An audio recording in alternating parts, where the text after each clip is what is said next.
اعوذ باللہ من الشیطان الرجیم بسم اللہ الرحمن الرحیم اللہم صلی علی سیدنا و مولانا محمد وبارک وسلم وصلی علیہ۔ میرے تمام سامعین کرام السلام علیکم ورحمۃ اللہ وبرکاتہ۔ آج آپ کے سامنے جس موضوع پر گفتگو کروں گا وہ ہے نمرود کی موت۔ یہ وہ اس نمرود کی بات کر رہا ہوں جس نے حضرت ابراہیم علیہ السلام کو حق کے اندر ڈالا تھا۔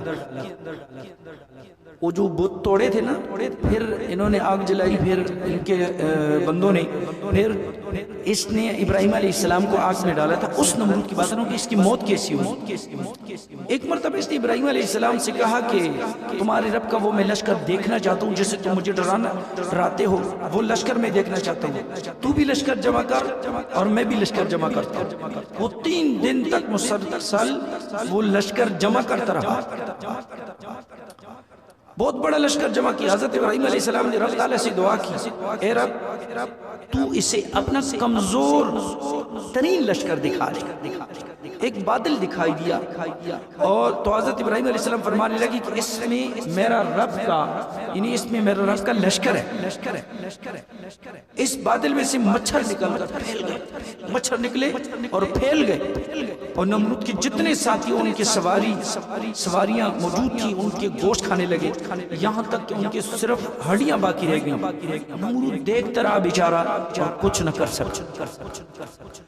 ایک مچھر نمرود کے ناک کے ذریعے اس کے دماغ میں گھس گیا اور دن رات اس کا دماغ کھاتا رہتا، اور نمرود کے سر پر جوتے مارے جاتے تب اسے آرام جا کے ملتا۔ جوتے مارنے کے بغیر اسے آرام نہیں آتا تھا، جب جوتے مارتے اس کے دماغ پر، اس کے سر پر صحیح، تب اسے جا کے آرام آتا۔ تو اس ذریعے سے وہ مر گیا، مردار ہوا۔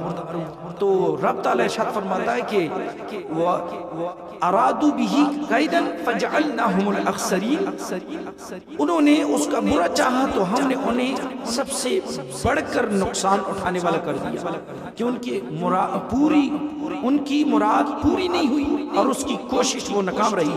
اللہ تعالیٰ نے اس قوم پر مچھر بھیجے جو ان کے گوشت کھا گئے اور خون پی گئے، اور ایک مچھر نمرود کے دماغ میں گھس گیا اور اس مچھر کے سبب اس کی ہلاکت ہوئی۔ رب تعالیٰ بڑا طاقتور ہے، بڑا طاقتور ہے۔ اللہ ہمیں اپنے حبیب سے، رب تعالیٰ اپنی ذات سے اور اپنے حبیب سے، تمام صحابہ سے اللہ ہمیں سچی محبت نصیب فرمائے، کیونکہ عید الاضحیٰ کے دن ہے۔ تو اس نمرود کے مرنے کا میں نے آپ کو وجہ بتائی کہ وہ ایسے مرا۔ اللہ پاک ہمیں دین پر چلنے کی توفیق عطا فرمائے۔ آخر دعوانا ان الحمدللہ رب العالمین۔